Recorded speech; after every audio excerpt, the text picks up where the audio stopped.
Kemudian untuk part 5-nya yaitu penentuan prioritas. Penentuan prioritas solusi untuk pemilihan karyawan terbaik dilakukan dengan cara menampilkan matriks bobot alternatif dan kriteria di mana kolomnya diisi dengan eigen dari setiap alternatif terhadap kriteria dan nilai eigen dari kriteria yang telah dihitung sebelumnya.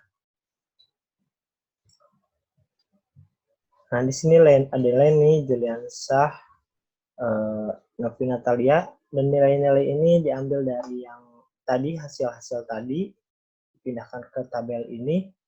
Nah, untuk eigennya juga, misalkan nilai eigen ini dari mana? Nilai eigen clean lines, kita lihat di tabelnya yang tadi. Eigen clean lines.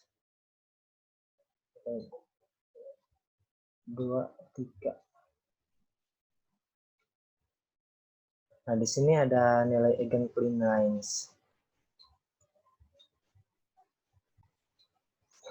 Nah, untuk eigen value kriteria ini, dari mana sih nilai ini? Nah, dari tabel yang tadi yang ada di sini. Nah, di sini ada rata-rata atau di sini nilai eigen. Nah, dari sini ya diambilnya.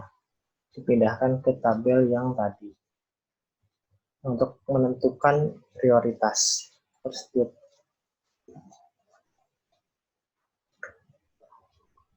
Nah, di sini merupakan tabel matriks bobot alternatif dan kriteria.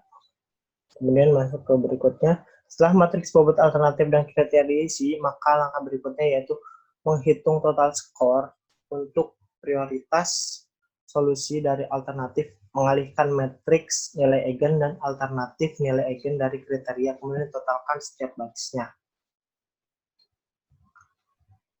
Nah, di sini sudah ada hasilnya. Nilai-nilainya juga untuk hasil choice-nya juga. Ada di sini. Di sini ya, untuk menghitungnya itu menghitung total skor untuk prioritas solusi dari alternatif, mengalihkan matriks eigen dari alternatif dengan nilai eigen dari kriteria, kemudian ditotalkan setiap barisnya.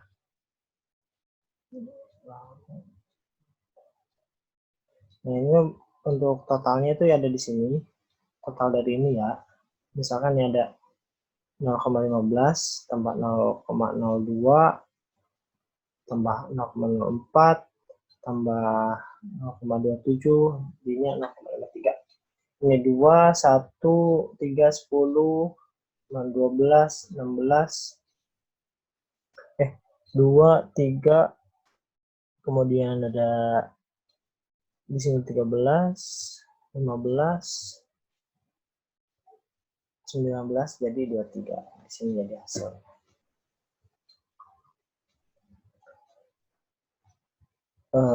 Kemudian nih, berdasarkan perhitungan perkalian alternatif dan kriteria, berdasarkan nilai yang paling tinggi yaitu Juliansyah dengan nilai 0,53 yaitu 53%, kemudian Novi Natalia dengan nilai 0,24 24%, dan Leni dengan nilai 0,23 23%.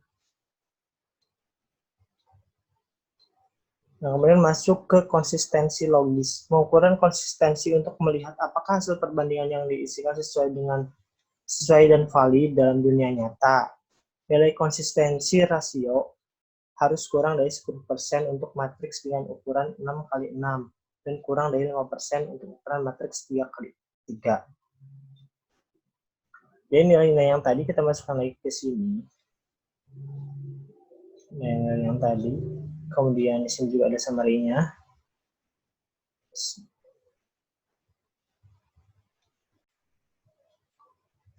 Nah, di sini udah ada nilai-nilainya, kemudian summary-nya.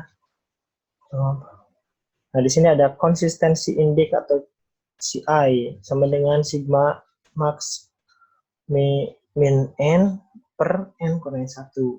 Ini CI-nya ada max-nya 6,45, kemudian kurangi 6 per 6 kurangi 1 sama dengan 0,091. Kemudian konsistensi rasio ada CR sama dengan CI per random index 0,091, yaitu di sini 0,091 per 1,24. Ini diambil dari random index yang tadi di awal saya bahas, yang di sini. Ada di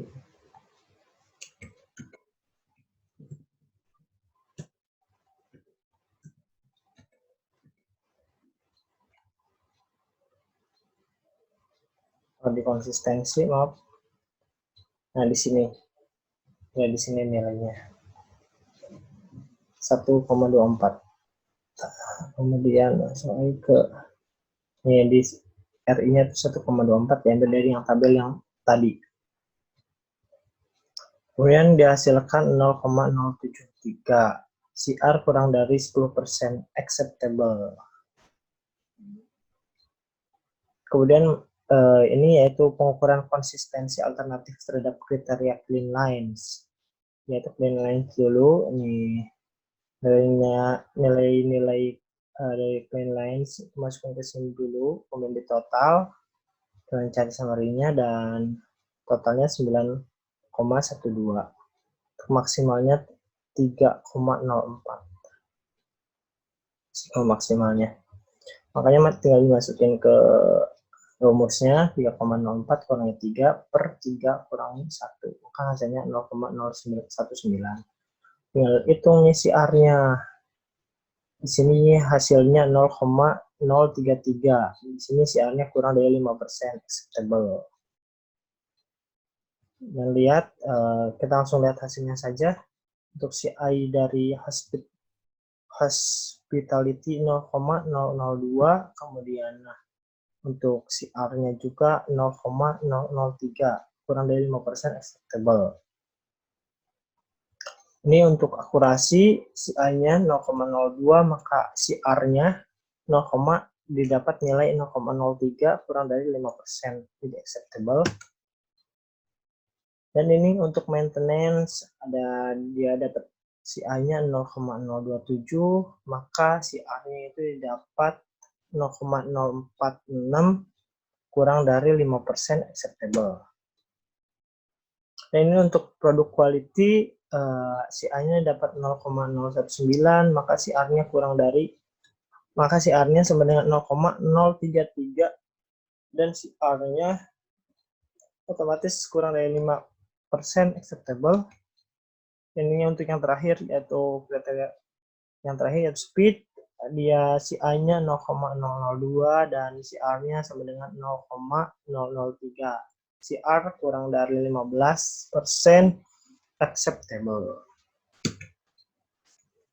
Maka ini untuk kesimpulannya, hasil penghitungan metode AHP untuk menentukan tingkat kepentingan dalam kriteria pemilihan karyawan terbaik KFC, studi kasusnya di KFC Gajah Mada Pontianak, yaitu untuk produk quality 37%, clean lines 23%, kemudian akurasi ada 16%, maintenance 13%, speed 6%, dan hospitality 5%.